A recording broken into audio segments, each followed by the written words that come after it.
30 dias. Esse foi o tempo exato que levou para que 2.500.000 indivíduos tentassem abandonar uma das metrópoles mais ricas e extravagantes do planeta. Hoje, convido você a analisar comigo os dados dessa debandada silenciosa. Aeroportos que antes administravam 95 milhões de passageiros ao ano tornaram-se rotas desesperadas de fuga. A ocupação dos hotéis despencou para apenas 25%, enquanto mais de 80% dos voos foram cancelados ou desviados de suas rotas originais. Dos mega-shoppings climatizados às ilhas artificiais banhadas a ouro, um silêncio perturbador tomou conta de tudo. O colapso aqui não é físico, mas psicológico, e o imponente Burj Khalifa continua de pé, mas agora vigia um deserto de incertezas.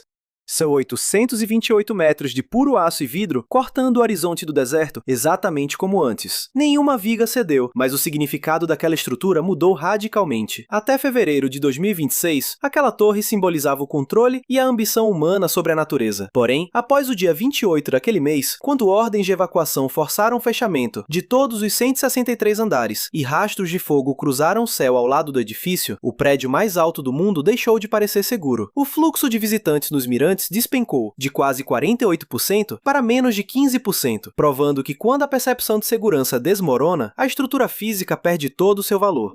Em um império erguido puramente sobre a base frágil da ilusão e da aparência, esse é o único dano que realmente importa para os investidores. Em apenas uma semana, mais de 80 mil reservas vinculadas ao Burj Khalifa e ao centro da cidade foram canceladas. Minhas investigações revelam que isso não foi um pânico irracional, mas sim um cálculo frio e estratégico de risco. O público se fez uma pergunta muito simples: essa experiência ainda vale o preço cobrado? Quando um bilhete de $175 vem acompanhado de incerteza, filas tensas e a menor sombra de perigo, ele deixa de ser um luxo e passa a ser visto como pura exposição ao perigo. Deixemos a torre de lado e olhemos agora para a famosa ilha artificial de Palm Jumeirah.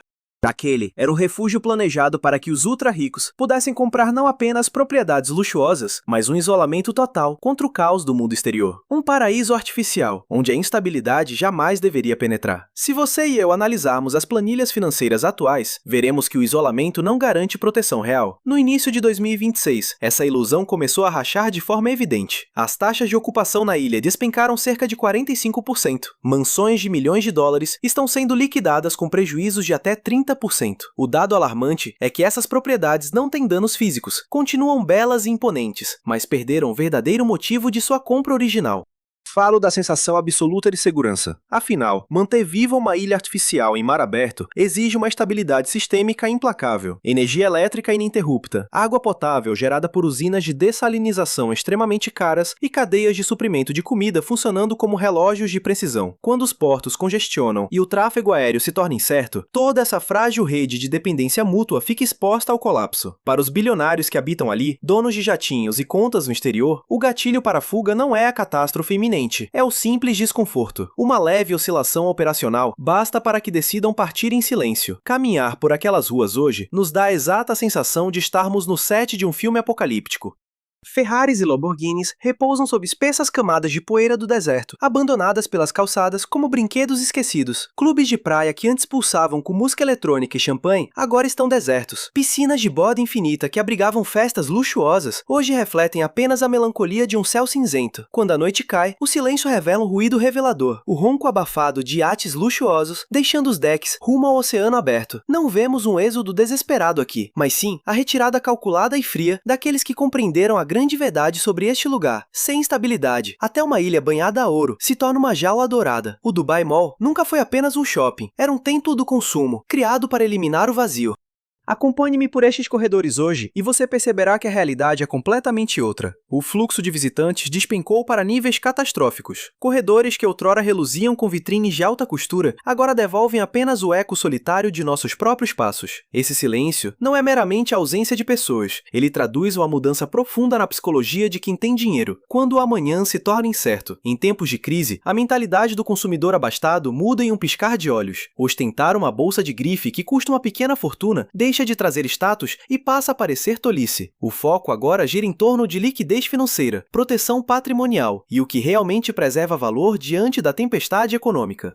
O luxo, como descobrimos ao analisar os bastidores, não é um desejo humano imutável. Ele é condicional, existindo apenas quando há segurança para desfrutá-lo. A ironia implacável que observamos no Dubai Mall é nítida. Marcas focadas na durabilidade e utilidade mantêm seu apelo para quem pensa racionalmente, enquanto as grifes caras viraram lembranças de uma era de excessos que evaporou num piscar de olhos. Mesmo as lojas de tecnologia e de carros italianos, ainda sob luzes brilhantes, não atraem ninguém. Para compreendermos a real dimensão desse colapso, precisamos ir até o Terminal 3 do Aeroporto Internacional de Dubai, que já foi o coração pulsante da conectividade mundial.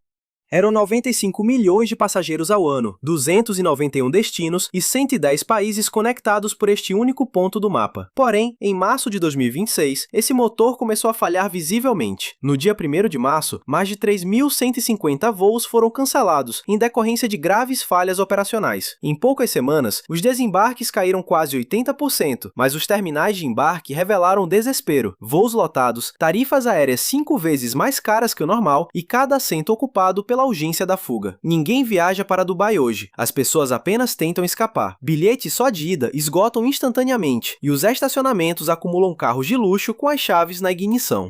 Não pense que os proprietários esqueceram esses automóveis. Eles simplesmente ficaram sem opções práticas de transporte, sabendo que carros perdem o valor em meio ao caos. Dubai respira movimento. A cidade importa quase 70% de seus bens de consumo essenciais e depende inteiramente do fluxo constante de pessoas, capital e mercadorias. Se você me acompanhar nesta apuração, verá que quando o fluxo diminui, o colapso é imediato. Lojas francas de aeroporto ficam desertas, suprimentos atrasam e a metrópole erguida para unificar o comércio global passa a se sentir isolada. No Porto de Jebel Ali, outrora o maior ancorador artificial do planeta, o drama se revela em dados financeiros e na imobilidade assustadora de suas imensas estruturas de aço.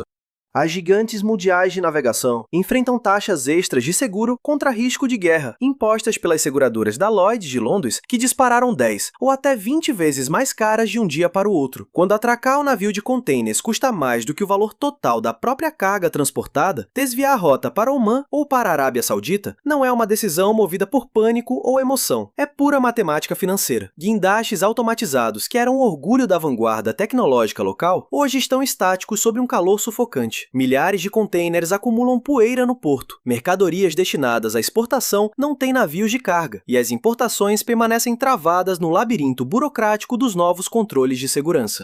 Como as importações superam 70% dos produtos básicos de sobrevivência, alimentos e remédios estão escassos, gerando uma inflação assustadora que empurra as famílias de classe média para fora da cidade. Enquanto isso, nos escritórios espelhados do Centro Financeiro Internacional, ocorre um vazamento silencioso e invisível de capitais. Algoritmos de grandes fundos institucionais não esperam que a crise se confirme para agir. Diante do aumento de riscos geopolíticos no Golfo Pérsico, ordens automáticas de venda e resgate são disparadas pelas máquinas. Bilhões de dólares evaporam sem ruídos em direção a Zurique ou Singapura, destinos considerados mais seguros por analistas de mercado, enquanto os bancos mudam seus funcionários para o modelo de trabalho remoto.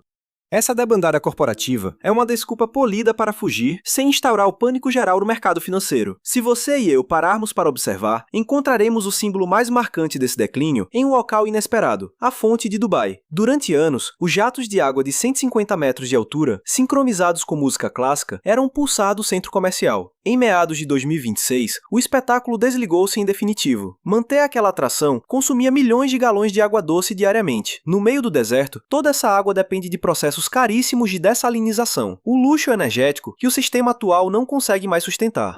Quando as cadeias de suprimentos apertam e os orçamentos precisam ser redirecionados para a segurança pública e serviços essenciais, em vez de pirotecnia para uma plateia que já não existe mais, a matemática fica fria e direta. O show tem que parar. A verdade é que o silêncio no Lago do Bush não é uma falha técnica, é a confissão silenciosa de que o espetáculo acabou. Dubai está vivendo o colapso da arquitetura da confiança. Você e eu sabemos que prédios e portos podem ser reconstruídos com dinheiro vivo, mas a credibilidade funciona em um ritmo totalmente diferente. Quando as pessoas deixam de acreditar que um lugar é seguro e estável, recuperá-las exige tempo, consistência e a ausência absoluta de novos choques.